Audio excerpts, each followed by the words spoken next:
Welcome you all student. आज हम लोग बेटा सेकंड यूनिट डिस्कस करने वाले हैं पार्ट 1। ठीक है, तो इसके अंदर सबसे पहले हम लोग देखने वाले हैं बेटा ओपैम।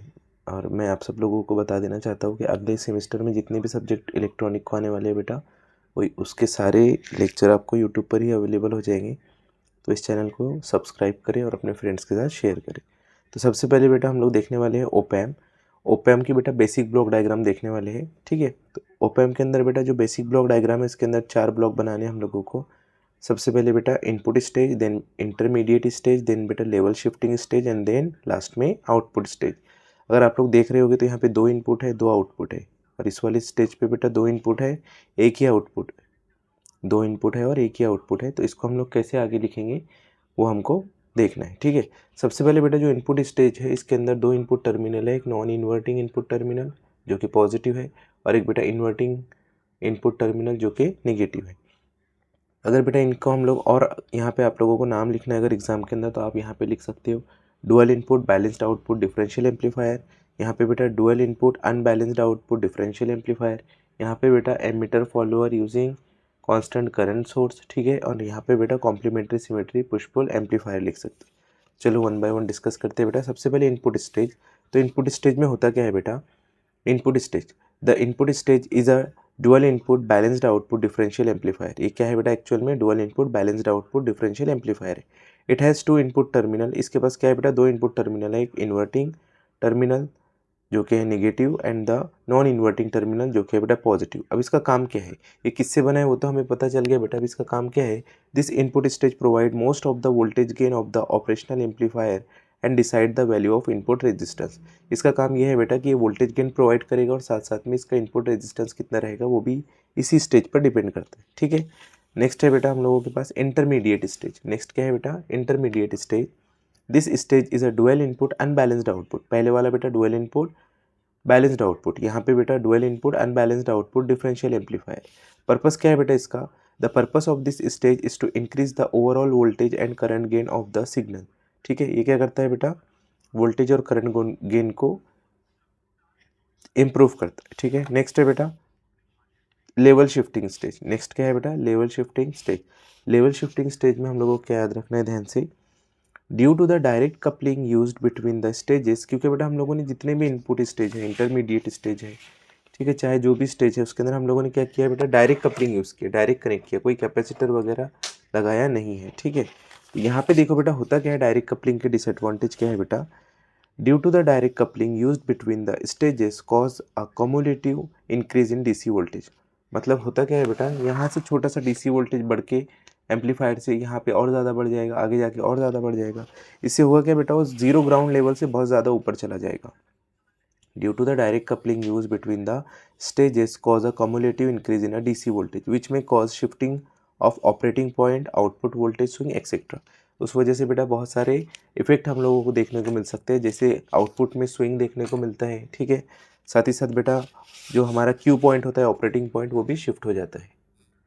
तो इन सब इफेक्ट से बचने के लिए बेटा हम लोग लेवल शिफ्टिंग यूज़ करते हैं। तो level shifting stage is use to bring the DC level to 0 volt with respect to ground. तो ये क्या करता है बेटा, डीसी वैल्यू को, डीसी लेवल को वापस से 0 की तरफ लेकर चला जाता है। This stage contain emitter follower using constant current source. इसमें क्या होता है बेटा, एमीटर फॉलोअर सर्किट यूज होता है। आउटपुट स्टेज देखो बेटा, output stage is a complementary symmetry push pull amplifier. जो आउटपुट स्टेज है वो क्या है, complementary symmetry push pull amplifier है। This stage provide low impedance to drive the load with the amplified signal. ठीक है, इसका जो आउटपुट इम्पीडेंस होता है बेटा वो लो होता है, ताकि हम लोग क्या कर सके बेटा, यहाँ पे कोई भी लोड लगा सके। While also offering the high current gain, और साथ ही हाई करंट गेन ऑफर करता है। ठीक है, नेक्स्ट जो क्वेश्चन है बेटा वो है सिंबल ऑफ ओपैम। ठीक है, ओपैम का सिंबल कैसा होता है बेटा, तो ओपैम का सिंबल इस ट्रायंगल जैसे होता है। यहाँ पे आउटपुट होता है बेटा, यहाँ पे VCC, यहाँ पे VE, ये पॉजिटिव VCC, ये negative VE, positive supply voltage, negative supply voltage. ये बेटा इन्वर्टिंग इनपुट टर्मिनल और ये नॉन इन्वर्टिंग इनपुट टर्मिनल होता है। ठीक है, यहाँ पर अगर ध्यान से देखा जाए तो ओके। इसके बाद बेटा हम लोग कभी कभी बोल देता है कि ड्रॉ करना है कैरेक्टरिस्टिक्स ऑफ आइडियल ओपैम। तो ये बेटा मैं भी आप लोगों को, इतना हमारे पास टाइम नहीं है कि डिटेल में बताऊँ, तो आपको इस तरीके से ड्रॉ करना है। V saturation is equals to plus VCC, V saturation is equals to minus VCC। ठीक है, और आउटपुट वोल्टेज क्या होता है बेटा, gain multiplied by differential voltage.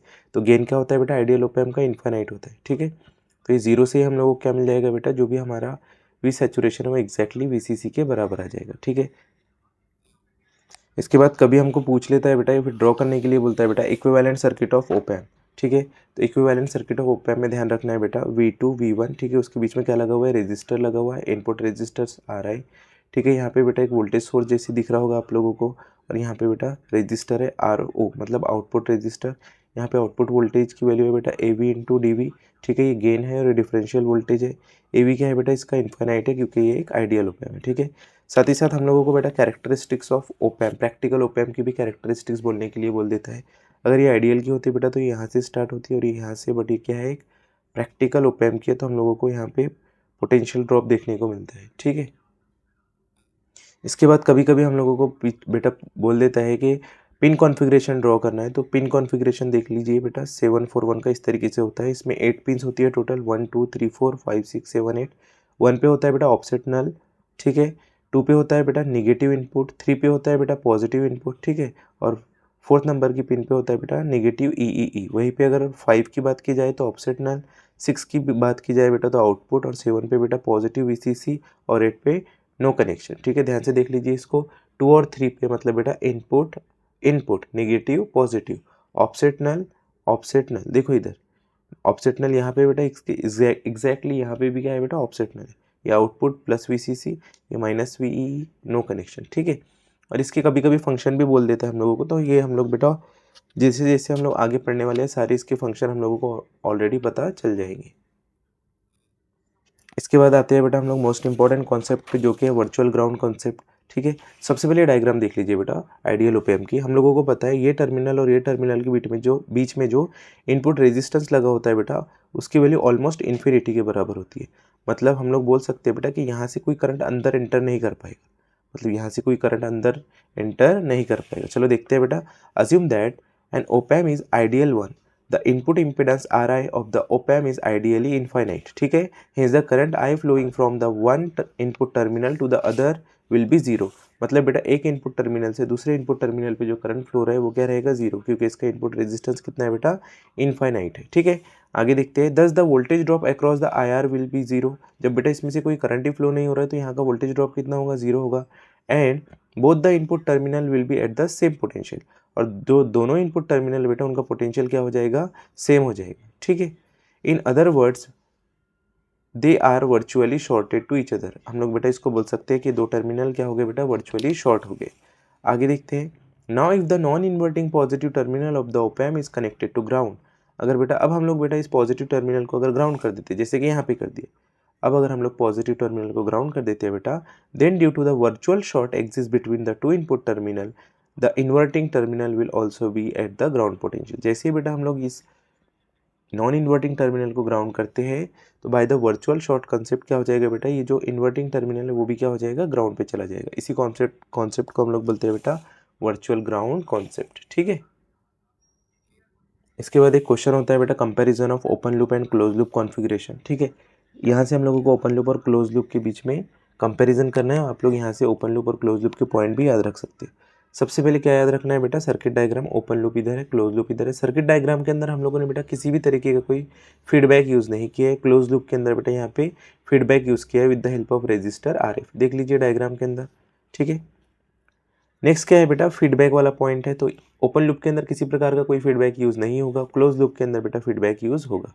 Okay, next point है बेटा वोल्टेज गेन। ठीक है, तो ओपन लूप के अंदर बेटा जो वोल्टेज गेन है वो बहुत हाई होता है, और क्लोज लूप के अंदर बेटा वोल्टेज गेन क्या होता है, लो होता है। ठीक है, इनपुट रेजिस्टेंस बेटा इसका जो है ओपन लूप का वो बहुत हाई होता है, और बेटा क्लोज लूप का डिपेंड करता है सर्किट के कॉन्फ़िगरेशन के ऊपर। आउटपुट रेजिस्टेंस बेटा हम लोगों को पता है ओप एम्प का आउटपुट रेजिस्टेंस लो ही होना चाहिए, तो ओपन लूप का बेटा लो होता है और क्लोज लूप का वेरी लो होता है। बैंडविड्थ अगर देखी जाए बेटा तो ओपन लूप की हाई होती है और क्लोज लूप की बेटा वेरी हाई होती है। ठीक है, ज़्यादा होती है। एप्लीकेशन देखा जाए बेटा तो ओपन लूप कॉन्फ़िगरेशन को कंपैरेटर में, और बेटा क्लोज लूप कॉन्फ़िगरेशन को लीनियर एम्पलीफायर के अंदर हम लोग यूज़ करते हैं। ठीक है, और ये उसका फ्रीक्वेंसी रिस्पॉन्स है। तो ये पॉइंट आप लोगों को याद करना होगा इस वाले एग्जाम के लिए। ठीक है, ओपन लूप क्लोज लूप, इसके अंदर बेटा कोई फीडबैक नहीं, इसमें फीडबैक है। Resistance, input resistance, output resistance, voltage gain, bandwidth, ये सारे पॉइंट आप लोगों को एक बार रीड करने हैं अच्छे से। इसके बाद हम लोग बेटा बहुत इंपॉर्टेंट कुछ पैरामीटर डिस्कस करने वाले हैं, ठीक है। सबसे पहले देख लो बेटा कि वो पैरामीटर कौन से हैं। तो यहाँ पे मैं इन पैरामीटर को थोड़ा डिटेल में बताना चाहूँगा आप लोगों को, ओके। सबसे पहले देख लो बेटा, इनपुट ऑफसेट वोल्टेज है। Practically for a zero input voltage the op amp output is not zero, ठीक है। होता क्या है बेटा, हम लोग अगर किसी भी यहाँ पे देख लेते हैं हम लोग पहले डायग्राम के अंदर। यहाँ पे देखो बेटा डायग्राम में क्या है, अगर हम लोग बेटा किसी भी ओप एम्प को क्या करते हैं, इनपुट यहाँ पे अगर जीरो कर देते हैं बेटा, तो आउटपुट एक्चुअल में क्या हो जाना चाहिए, जीरो हो जाना चाहिए, ठीक है। लेकिन बेटा due to the its internal configuration, यहाँ पे जो हम लोग डिफरेंशियल एम्पलीफायर या ट्रांजिस्टर कॉन्फ़िगरेशन यूज़ करते हैं बेटा, वो दोनों की सेम नहीं होने की वजह से बेटा दोनों का बायस वोल्टेज क्या हो जाता है, डिफरेंट हो जाता है। और ये क्या होता है बेटा, अगर थोड़ा सा भी इनपुट डिफरेंस हो गया तो ये क्या कर देता है बेटा, उसको एम्पलीफाई कर देता है। मतलब ये ज़ीरो अगर नहीं है, ज़ीरो अगर है बेटा, तब भी क्या होता है, आउटपुट में हम लोगों को क्या है बेटा, नॉन ज़ीरो वैल्यू मिलती है, ठीक है। Practically for a zero input voltage the op amp output voltage is not zero. Actual में आइडियल में क्या होना चाहिए बेटा, इनपुट अगर जीरो है तो आउटपुट जीरो होना चाहिए, बट प्रैक्टिकली ऐसा पॉसिबल नहीं हो पाता है, क्योंकि जो हमारे बेटा ओप एम्प के अंदर का जो सर्किट है उसके अंदर दो ट्रांजिस्टर यूज़ होते हैं। ये दो ट्रांजिस्टर के अंदर बेटा बायस वोल्टेज के अंदर डिफरेंस आ गया, तो वही डिफरेंस एम्पलीफाई होकर आउटपुट में मिलता है बेटा, और उस वोल्टेज को हम लोग क्या बोलते हैं बेटा, ऑफसेट वोल्टेज बोलते हैं, ठीक है। अब देखो इस ऑफसेट वोल्टेज को हम लोगों को अगर नलीफाई करना है, जीरो करना है बेटा, तो हम लोग क्या करते हैं, कुछ इनपुट वोल्टेज देते हैं, कुछ डिफरेंशियल इनपुट वोल्टेज देते हैं बेटा, जिसको हम लोग इनपुट ऑफसेट वोल्टेज बोलते हैं। तो मैं वापस से रीड कर रहा हूँ, practically for a zero input voltage the op amp output voltage is not zero, known as a offset voltage.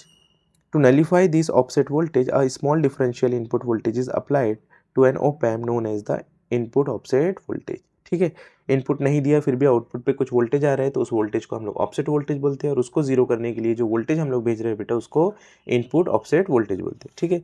Output offset voltage क्या होता है बेटा, जो हम लोगों ने इनपुट ऑफसेट वोल्टेज लगाया है उसके रिस्पॉन्स में जो हम लोगों को बेटा आउटपुट मिलता है, उसी को हम लोग आउटपुट ऑफसेट वोल्टेज बोलते हैं।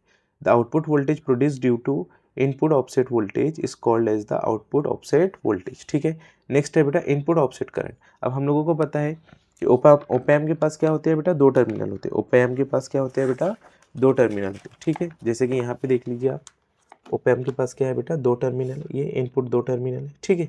अब दोनों टर्मिनल से क्या होगा बेटा, करंट फ्लो होगा, दोनों टर्मिनल से क्या होगा बेटा, करंट फ्लो होगा। तो देखो यहाँ पे the input offset current I small I O of an op amp is defined as the algebraic difference between the current flowing into its inverting and non inverting terminal। algebraic difference निकालना है बेटा, किस किस के बीच में, inverting and non inverting terminal में जो current flow हो रहा है उसका अगर मैं algebraic difference निकाल लूँ तो उसी को बोलते हैं बेटा हम लोग इनपुट ऑफसेट करंट, ठीक है। नेक्स्ट है बेटा इनपुट बायस करंट, जिसको हम लोग आई सफिक्स बी से डिनोट करते हैं। Input bias current I B is defined as the average of the current flowing into the two input terminals of the op amp IB1 and IB2। जो बेटा inverting and non inverting terminal है उसमें से IB1 और IB2 flow होते हैं, अगर हम लोग उसका एवरेज निकाल दे तो वो इनपुट बायस करंट हमको मिल जाता है। नेक्स्ट है बेटा कॉमन मोड रिजेक्शन रेशो, जो कि एग्जाम में पूछता ही है। कभी कभी क्या होता है बेटा, इनपुट के दो इन्वर्टिंग और नॉन इन्वर्टिंग जो दो टर्मिनल है उस पर कभी कभी बेटा सेम इनपुट आ जाता है। सेम इनपुट आने की वजह से बेटा उसका डिफरेंस क्या होगा, जीरो, ठीक है। तो आउटपुट भी क्या हो जाएगा बेटा, जीरो। तो ऐसा ना हो बेटा, बार बार अगर कोई सेम इनपुट आ रहे हैं दोनों भी इनपुट टर्मिनल पे, तो एम्पलीफायर ने उसको रिजेक्ट करना चाहिए बेटा। तो देखो common mode rejection ratio is the ability of a differential amplifier to reject the common mode signal successfully. अगर बेटा उसके इनपुट पे कोई कॉमन मोड सिग्नल आ रहे हैं तो सक्सेसफुली क्या हो जाने चाहिए बेटा, रिजेक्ट हो जाने चाहिए, ठीक है। अब CMRR is defined as the ratio of differential gain AD and the common mode gain AC। CMRR is defined as the ratio of differential gain AD and common mode gain AC denoted by letter, ठीक है, रो, ठीक है। यहाँ पे क्या है बेटा, CMRR क्या है, it is the ratio of differential gain AD divided by, और रेशियो बोल दिया बेटा तो भी चलेगा, क्या है, the differential gain AD to the common mode gain AC। it is the ratio of differential gain AD to the common mode gain AC। अगर डेसिबल में लिखना है बेटा तो हम लोग क्या लिखेंगे, 20 log base 10 AD upon AC। इसके बाद आता है बेटा पावर सप्लाई रिजेक्शन रेशियो, जो कि है PSRR। इसके अंदर देखो the change in an op amps input offset voltage due to the variation in the supply voltage, ठीक है। देखो बेटा इनपुट ऑफसेट वोल्टेज क्या होता है, अभी हम लोगों ने देखा है, ऑफसेट वोल्टेज को नलीफाई करने के लिए जो हम लोग बेटा वोल्टेज देते हैं उसको इनपुट ऑफसेट वोल्टेज बोलते हैं।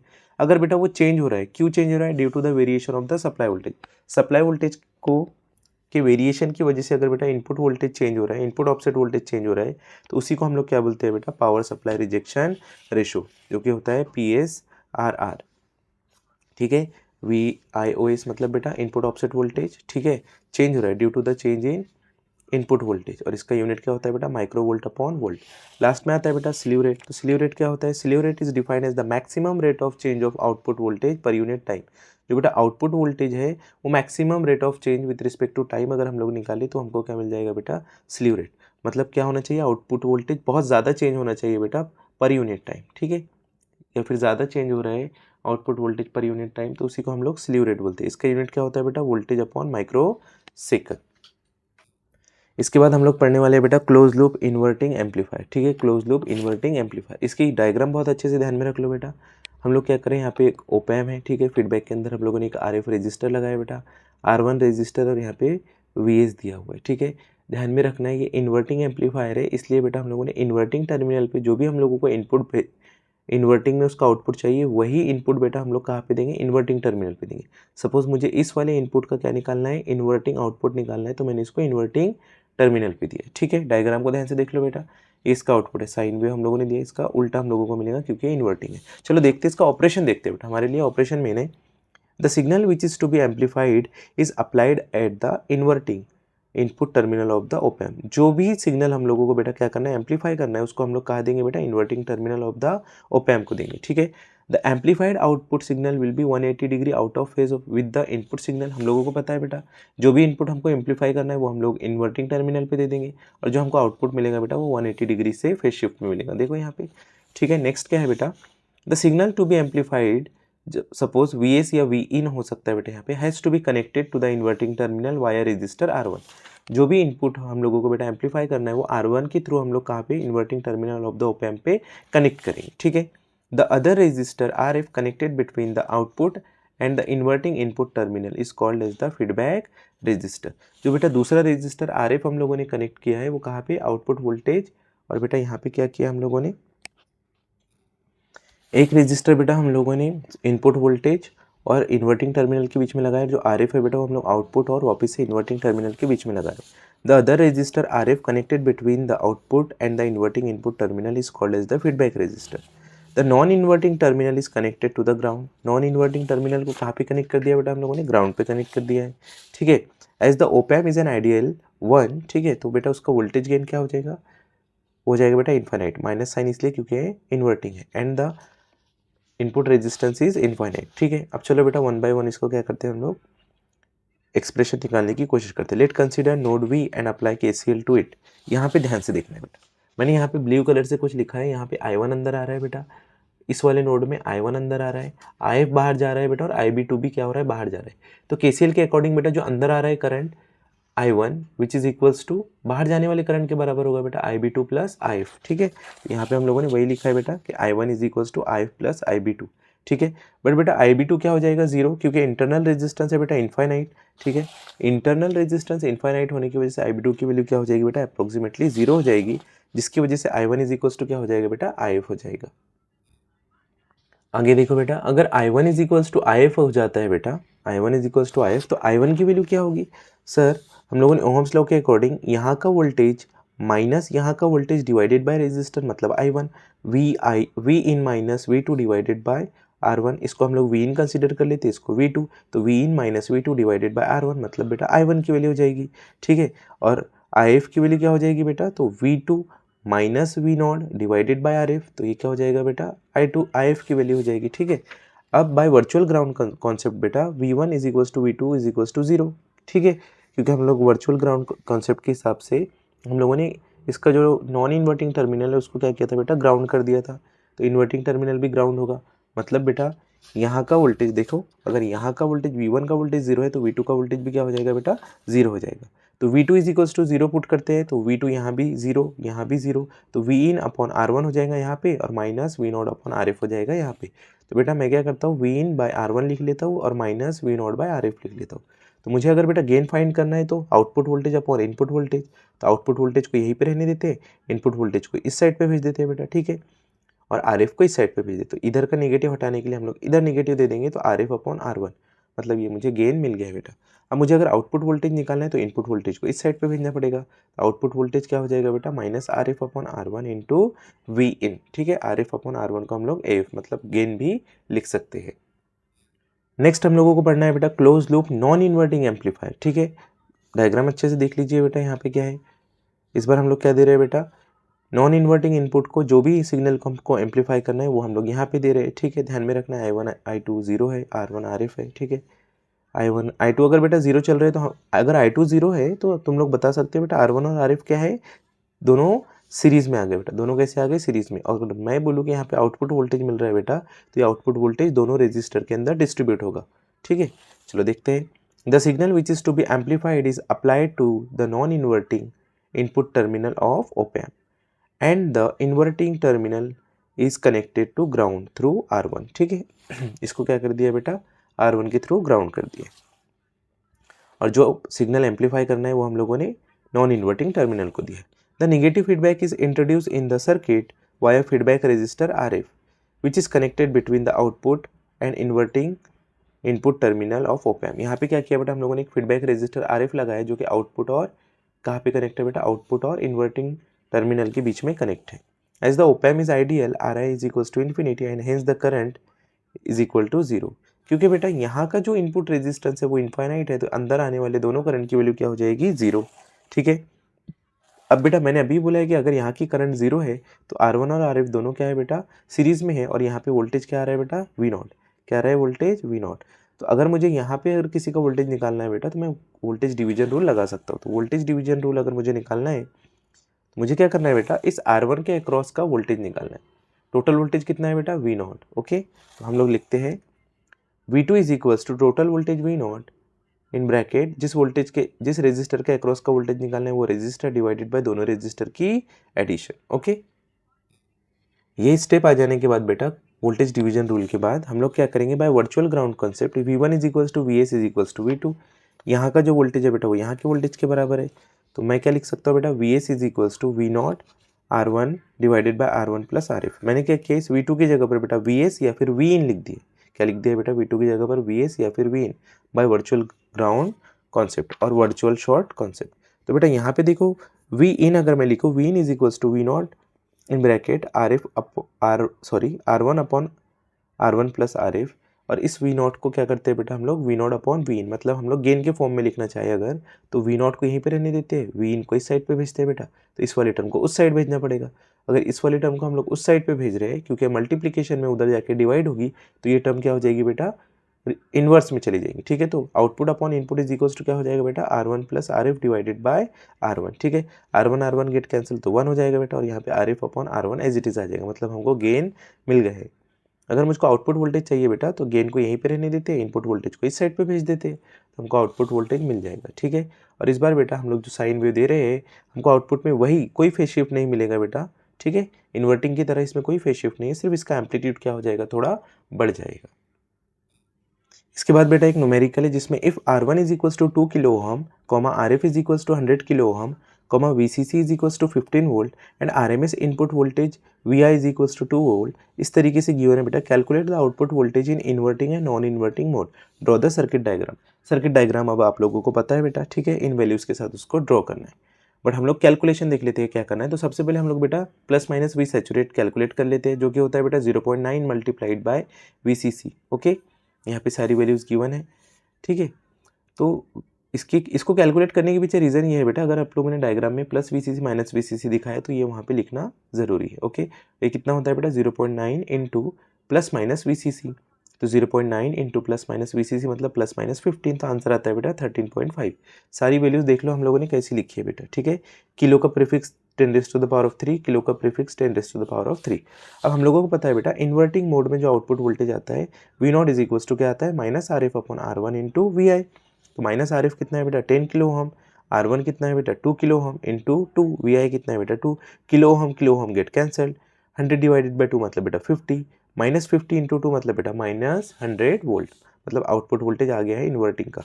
नॉन इन्वर्टिंग का क्या है बेटा, V naught is equals to 1 plus RF upon R1 multiplied by V in. ठीक है, 1 plus 100 kilo ohm divided by 2 kilo ohm multiplied by 2 kilo ohm get cancelled, 100 divide by 2 मतलब बेटा 50, तो 1 प्लस 50 मतलब बेटा 51, 51 मल्टीप्लाइड बाई 2 मतलब बेटा 102 volt. ठीक है, ये हम लोगों का आउटपुट वोल्टेज आ जाएगा।